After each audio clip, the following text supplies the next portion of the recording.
बिस्मिल्लाहिर्रहमानिर्रहीम। अस्सलाम वालेकुम स्टूडेंट्स, आज हम first year physics chapter number 10 start करने जा रहे हैं। चैप्टर नंबर 10 बेटा क्या है?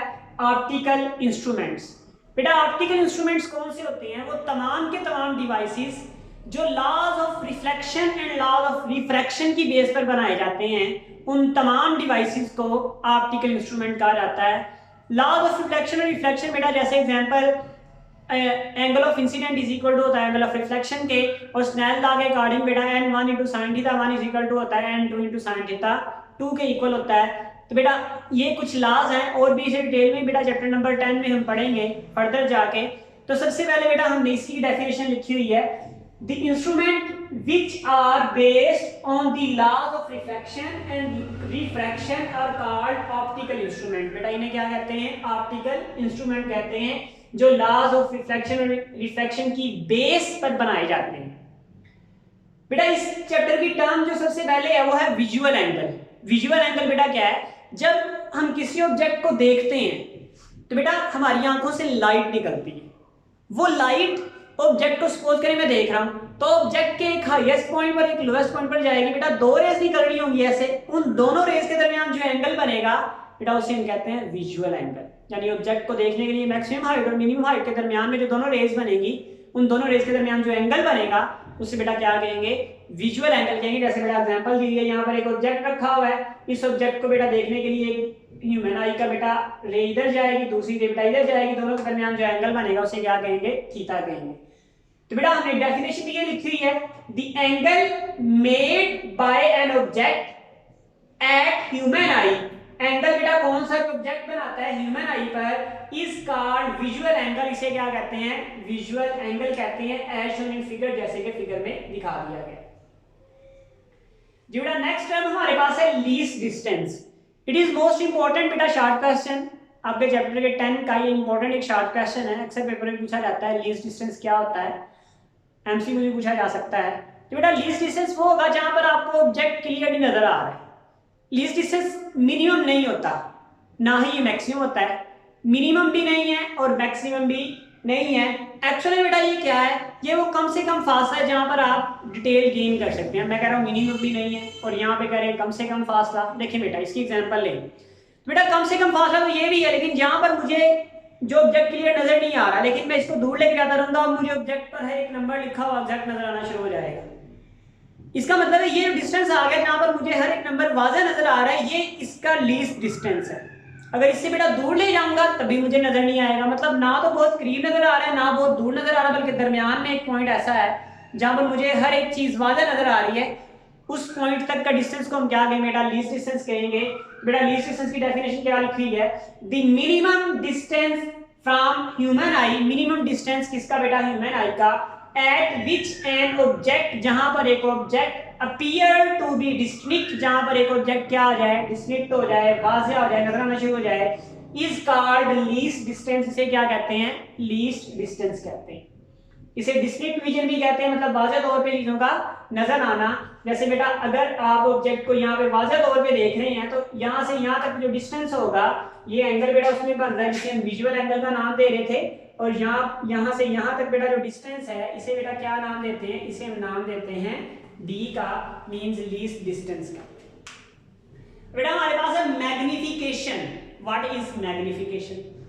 उससे पहले पढ़ने से पहले बेटा आपने जब 8th स्टैंडर्ड में पढ़ा था कि अगर हमारे पास कन्वेक्स या कनकेव लेंस हो तो उसका एक फोकस पॉइंट होता है जहाँ पे सारी रेज जो है मर्ज हो जाती हैं। जैसे ये हमारे पास बेटा फोकस पॉइंट है, यहाँ से यहाँ तक के डिस्टेंस को फोकल लेंथ कहते हैं। इतना ही डिस्टेंस बढ़ा दे तो बेटा ये 2f हो जाएगा। यहाँ पर बेटा एक रेज सारी मर्ज हो जाएंगी, उसे फोकस पॉइंट कहेंगे। इतना ही डिस्टेंस आगे बढ़ा दे तो 2f हो जाएगा। बेटा बहुत अब इंपॉर्टेंट बात बता रहा हूँ, अगर बेटा यहाँ पर आपने इमेज ऑब्जेक्ट 2f पर प्लेस किया है तो आज की इमेज जो होगी वो 2f पर ही बनेगी, और जितना साइज ऑब्जेक्ट का होगा उतना ही साइज इमेज का होगा। अगर आपने 2f पर प्लेस किया है तो साइज में फर्क नहीं आएगा, और अगर आपने 2f से बाद प्लेस कर दिया तो इमेज यहां पर बेटा थे 2f, f और 2f के दरमियान में प्लेस कर दिया तो इमेज आपकी 2f से बाद बनेगी, 2f या 3f के करीब या उसके दरमियान में बन सकती है। और बेटा इमेज का साइज भी क्या हो जाएगा? पहले से बड़ा हो जाएगा। इस तरह से इसको करीब लेके जाते जाएंगे, साइज बढ़ता जाएगा और ये ज़्यादा दूर जाता जाएगा। ऑब्जेक्ट करीब आता जाएगा, ये दूर जाता जाएगा और साइज भी बढ़ता जाएगा। बेटा अगर इस तरह से 2f से इधर लेना शुरू कर दें, 2f से 3f पर लाना शुरू कर दें तो इमेज जो होगी बहुत छोटी बनना शुरू हो जाएगी। अब बेटा हमारे पास इमेज का साइज सपोज करें, अब मैंने कहा था 2f से करीब लेके आते जाएंगे, इमेज जो होगी वो दूर बनती जाएगी, 2f 3f की और ज्यादा बनती जाएगी। इसको करीब लेके जाएंगे ऑब्जेक्ट को, इमेज और ज्यादा बढ़ती जाएगी और जितनी ज्यादा दूर बनेगी इसका साइज भी उतना ही ज्यादा बड़ा होगा। अब सपोज करें ऑब्जेक्ट का साइज जो है वो 5 सेंटीमीटर है और इमेज का साइज आपके पास आ रहा है बेटा 30 सेंटीमीटर। इसका मतलब आप बहुत दूर ले गए हैं और इसको मैग्नीफाई कर लिया, बड़ा कर लिया आपने। अब बेटा बड़ा तो कर लिया लेकिन अब कितने गुना बड़ा किया, इसे हम मैग्नीफिकेशन कहते हैं। अब बेटा देखिए कितने टाइम्स बड़ा किया, तो इन दोनों को डिवाइड कर दें, 30 डिवाइडेड बाय 5 तो बेटा कैंसिल हो, कितना आंसर आ जाएगा 6।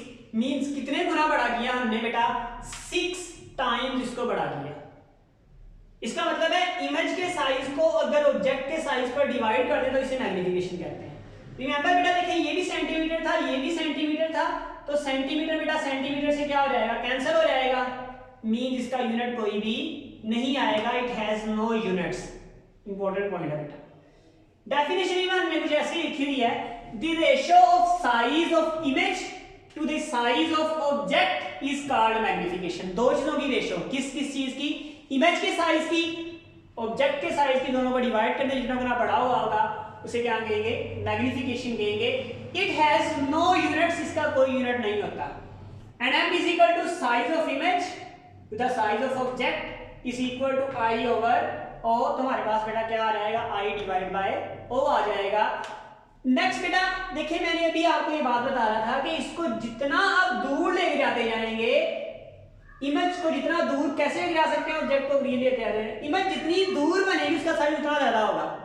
तो इट मींस आप ये लिख सकते हैं इमेज का साइज, बेटा इंपॉर्टेंट पॉइंट है, यहां पर मैंने लिखा हुआ है i ओवर o। i का मतलब क्या है, साइज ऑफ इमेज, o का मतलब क्या है, साइज ऑफ ऑब्जेक्ट। जो साइज ऑफ इमेज होता है वो डायरेक्टली प्रोपोर्शनल होता है ये वाले डिस्टेंस के, इमेज से लेंस तक के डिस्टेंस को, जिसे हम क्या कहते हैं क्यू। अगर ये क्यू ज्यादा होगा तो इमेज का साइज भी क्या होगा, ज्यादा होगा। बिल्कुल ये कम होगा तो इमेज का साइज भी क्या होगा, कम होगा।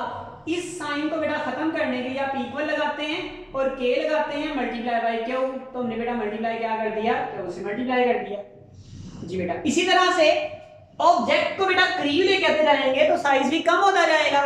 इसका मतलब है ऑब्जेक्ट का डिस्टेंस और ऑब्जेक्ट का लेंथ से डिस्टेंस और ऑब्जेक्ट का साइज दोनों एक दूसरे के डायरेक्टली प्रोपोर्शनल है। मीन हमारे पास ऑब्जेक्ट का साइज डायरेक्टली प्रोपोर्शनल है डिस्टेंस p से। अगर p बड़ा होगा तो साइज भी बड़ा होगा, p छोटा होगा तो साइज भी छोटा होगा। इसको भी खत्म करेंगे तो बेटा हमारे पास इज इक्वल और k और मल्टीप्लाई बाय p आ जाएगा।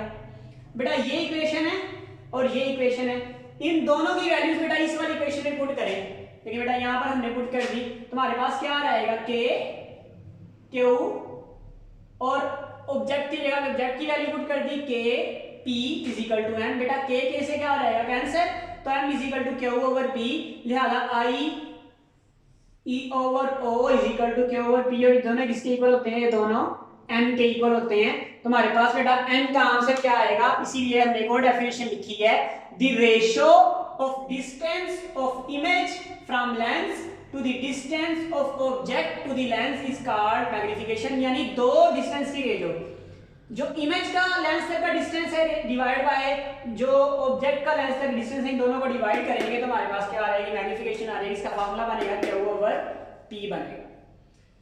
तो यहां पर अगर सिर्फ सोल्व कर दिया गया, size of image over size of object is equal to q over p होगा। q इमेज का डिस्टेंस और p ऑब्जेक्ट का डिस्टेंस है लेंस तक। लास्ट बेटा आज की डेफिनेशन है एंगुलर मैग्नीफिकेशन। बेटा एंगुलर मैग्नीफिकेशन कैसे, जैसे बेटा ये डिस्टेंस था, लीनियर डिस्प्लेसमेंट था, अब यहां पर लीनियर डिस्टेंस को हम रिप्लेस कर रहे हैं एंगुलर में, एंगुलर मीन एंगल में। तो बेटा डिस्टेंस ऑफ इमेज था, यहां पर होगा angle of image, divide by distance of object था, यहां पर होगा एंगल ऑफ ऑब्जेक्ट। यानी यहां पे डिस्टेंस यार किस में आ गया बेटा, एंगल में आ गया। सिर्फ बेटा हमने कोई चेंजिंग नहीं की, सिर्फ क्या किया, डिस्टेंस जो लीनियर था उसको एंगल में कन्वर्ट कर दिया। तो इसलिए बेटा हम यही लिखेंगे, जहां पर डिस्टेंस था वहां पे एंगल लिख देंगे।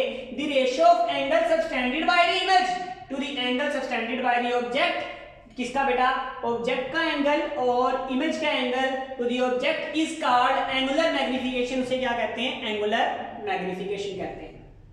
It is also called magnification power, इसे मैग्निफिकेशन पावर भी कहा जाता है। ठीक है बेटा, रिमेंबर अब याद रखिएगा जिस लाइन पर हम फोकल लेंथ ड्रा कर रहे थे f1 f2 f3 और दूसरी वो रे जो लेंस के सेंटर से पास होके जाती है, इनके दरमियान जो एंगल बनता है उस एंगल को हमने लेना होता है।